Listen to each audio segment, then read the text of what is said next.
All right, so we're going to do a couple poses. If we only had a couple minutes, busy, running from place to place, we can still drop in. We can still take a moment and do some self-care for ourselves, hopefully create a little spaciousness in our body. These poses will probably not be held as long as we normally would in a longer class, but you can still get a benefit from a pose just with a couple breaths. These poses will sort of go over the main parts of opening the body, lengthening and strengthening that we talked about earlier.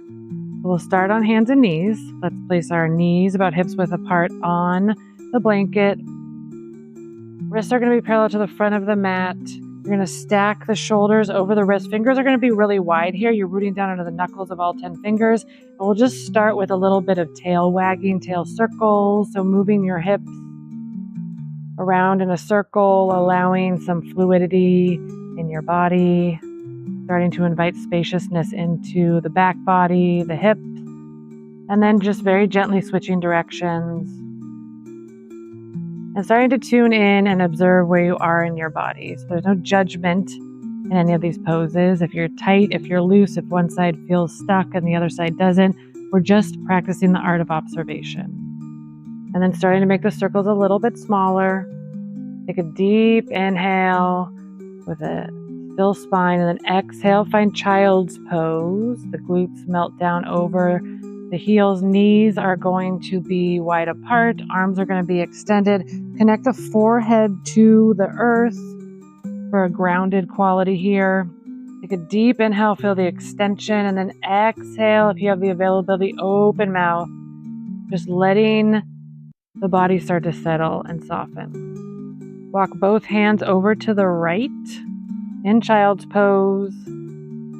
Left hand, left palm on top of the right.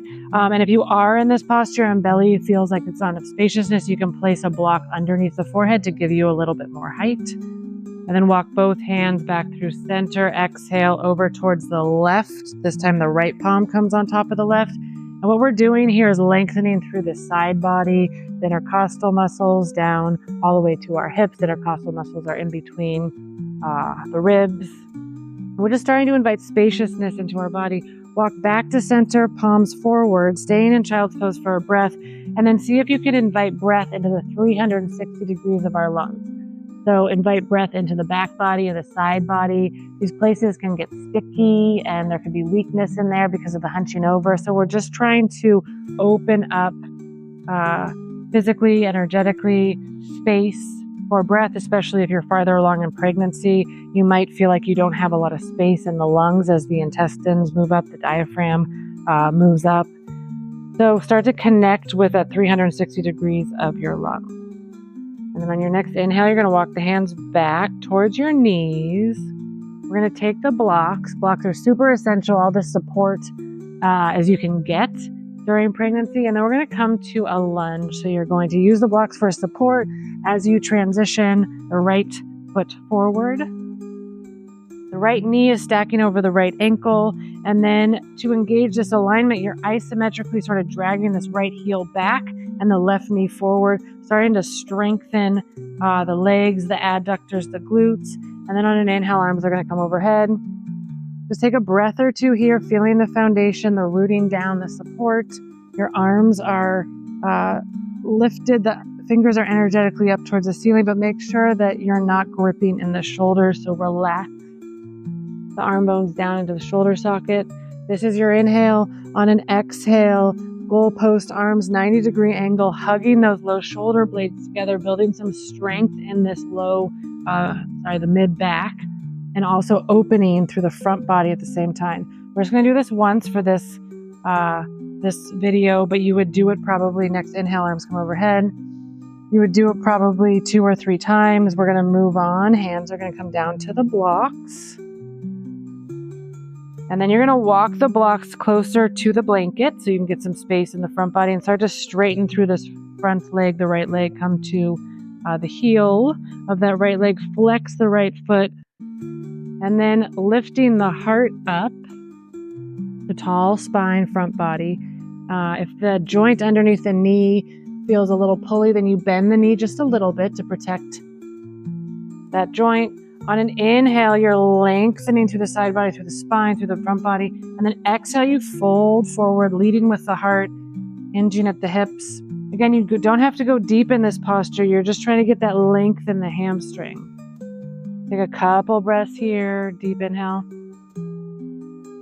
Deep exhale. If you only have a couple minutes, I would suggest a lot of the exhales are open mouth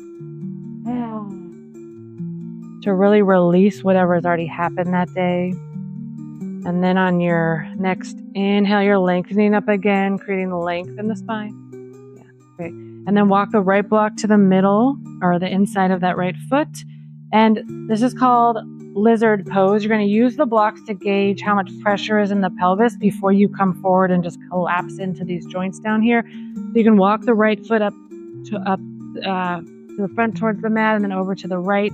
Whatever kind of spaciousness feels okay in your body, and you're using the blocks to sort of gauge where you are in your pelvic bowl in the joints before you actually sort of relax into this pose. So you can find, the relaxation part of the pose. Let the head hang. Again, anytime you bring your head below your heart, you calm your central nervous system. And then you can even shake the head yes, shake the head no. And part of the journey into motherhood is the mental aspect. And so see if you can imagine here, just the crown of your head opening, things, thoughts, emotions, feelings, energy that's no longer serving you, patterns just pouring out of the crown of your head. Women can hold a lot of emotion in their hips. So this is a beautiful pose to combine a release mentally with a release physically. And then to safely come out of it the way we came in. So we're walking back up to our palms. We can even walk the blocks back up to full height. And then we're going to heel toe that right foot back.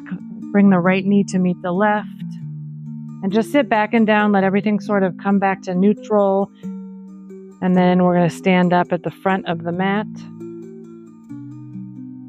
And again, you would do these lunge poses on the other side. Just for the sake of this video, we're only doing one side.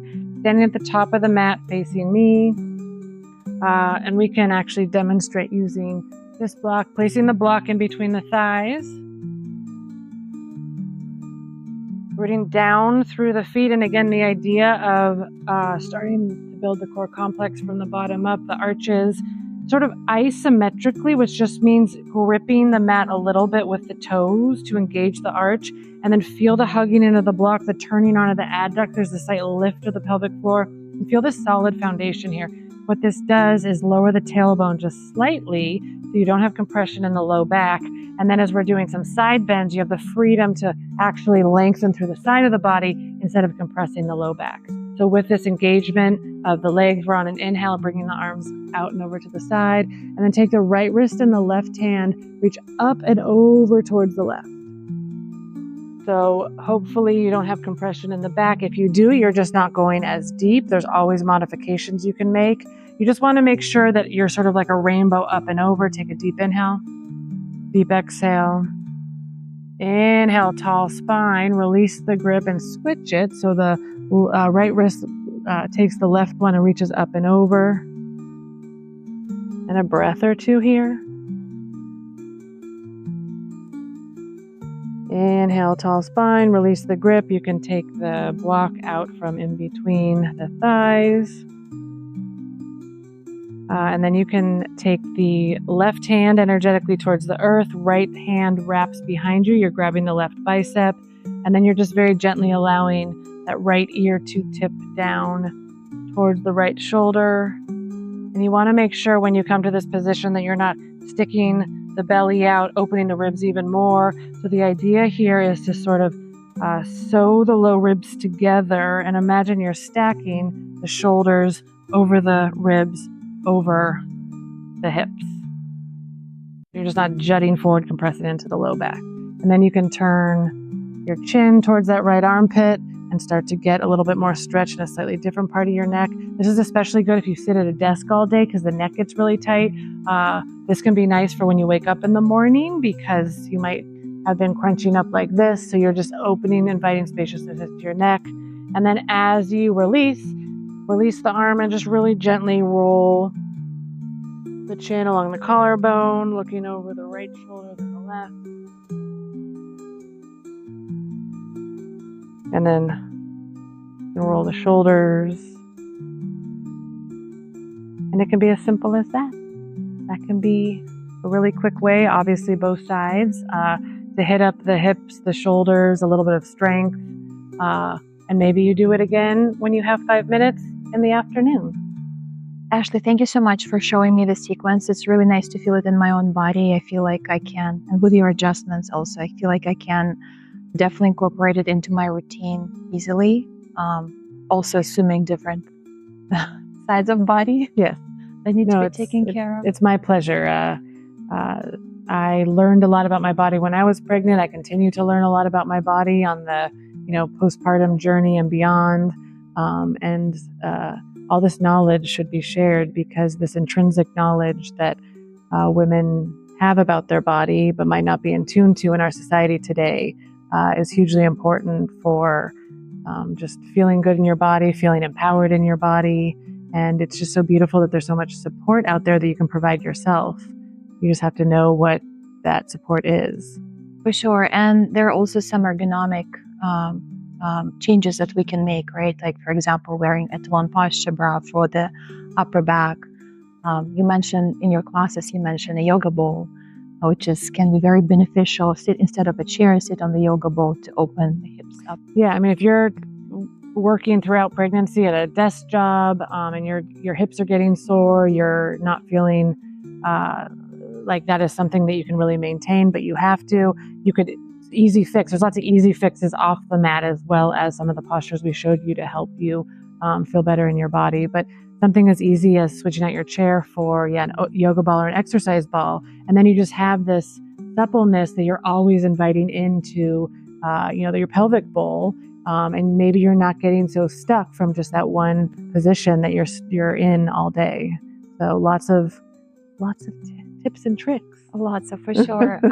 We invite you to share what your experiences are in the comments, and we'll be checking and we'll be responding to those comments. So if you have any questions, please let us know. If you have any suggestions for further videos, please let us know. It was fun doing it together. Yeah. So hopefully we can do something like this again. Ashley, thank you so much for sharing your knowledge, your wisdom about this pregnancy journey. I feel like I learned so much from you today and throughout the course of my pregnancy. How can people find you if they want to know more about what you do and learn from your wisdom? Well, thank you. That is an honor. I learn so much from all of my students and everyone that I come across. You learn all these tidbits from these amazing women, and it's just such a lovely community to be a part of. As I said at the beginning, Metta Mama Yoga Studio is in San Rafael. You can find us on Instagram at Metta Mama Marin. Yes, I think that's it, Metta Mama Marin. We'll add it to the add it, because that I could have inversed it in my head, but I'm pretty sure it's Metta Mama Marin. And then you can find us on our website, which is mettayogastudio.com. And there's a Metta Mama drop down, and there's events listed and classes listed, some blogs, and hopefully, we'd love to see you guys in studio. Thank you. Thank you so much. Thank you, everyone.